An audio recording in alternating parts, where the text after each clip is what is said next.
ते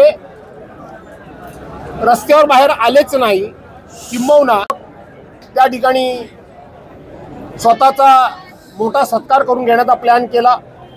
मी पोलिसांना सांगितलं की जरूर सत्कार होऊ द्या, परंतु ऑफिसच्या समोर सत्कार करून या ठिकाणी कुठलाही अनुचित प्रकार घडणार नाही याची तुम्ही काळजी घ्या।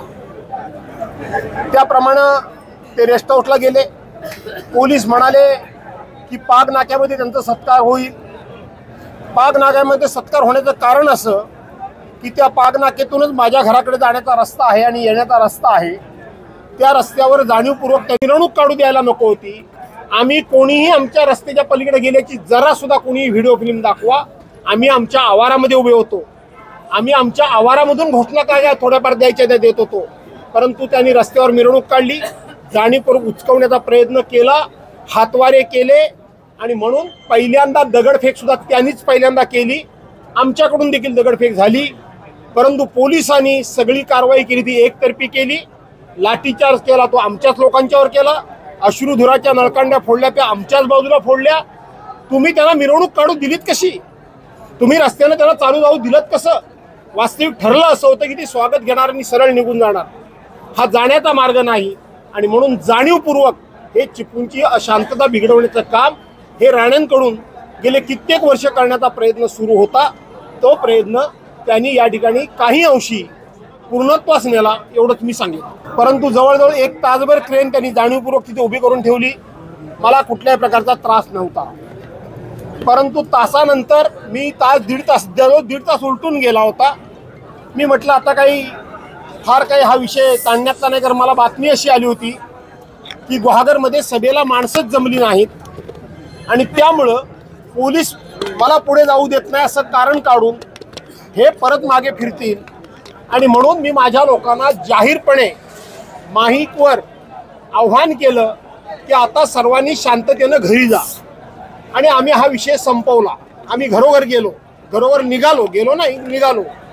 त्याच वेळेला जाणीवपूर्वक त्यांनी तिथे त्यांचा सत्कार केला, प्रचंड फटाक्याची आतषबाजी केली, तीही हरकत नाही। परंतु माझ्या बाजूला जवळजवळ 5 ते 10 हजार माणसं उभी होती आणि त्यांच्या बाजूला 100-200 माणसं पण नव्हती। ते रस्त्यावरून मुद्दामून चालत पुढे आले, ते नाचगाणी करत आले, त्यांनी हातवारे करून आम्हाला उचकवण्याचा प्रयत्न केला। मला हे कळल्यानंतर मी स्वतः बाहेर आलो, मी सुद्धा आमच्या लोकांना शांत केलं आणि मी परत गेलो।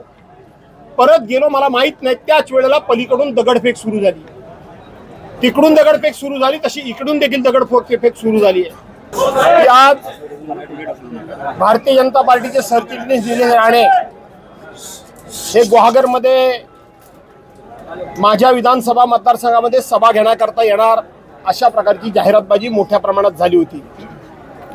त्यांनी खूप मोठ्या प्रमाणामध्ये टीझर व्हायरल करून या ठिकाणी लोकांना मोठ्या प्रमाणामध्ये उचकवण्याचा प्रयत्न केला होता।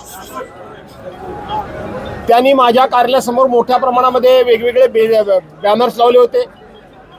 त्याच्यामध्ये गुन्ह्याला माफी नाही, हिशेब चुकता करणार अशा प्रकारचे आव्हानात्मक भाषेचे बरेचसे बॅनर लावले होते, झेंडे देखील लावले होते। परंतु चिपळूणची संस्कृती आहे, कोणाच्याही सभा असल्या तर कोणाच्याही झेंड्याला हात लावायचा नाही, कोणाच्याही बॅनरला हात लावायचा नाही। त्याप्रमाणे विशेष करून आमच्या रत्नागिरी जिल्ह्याची ती संस्कृती आहे। आम्ही कुणीही त्यांच्या झेंड्याला वगैरे हात लावला नव्हता।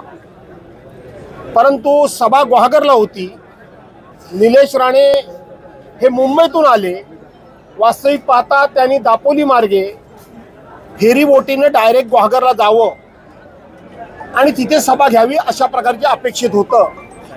परंतु ते जाणीवपूर्वक चिपळूणमध्ये आले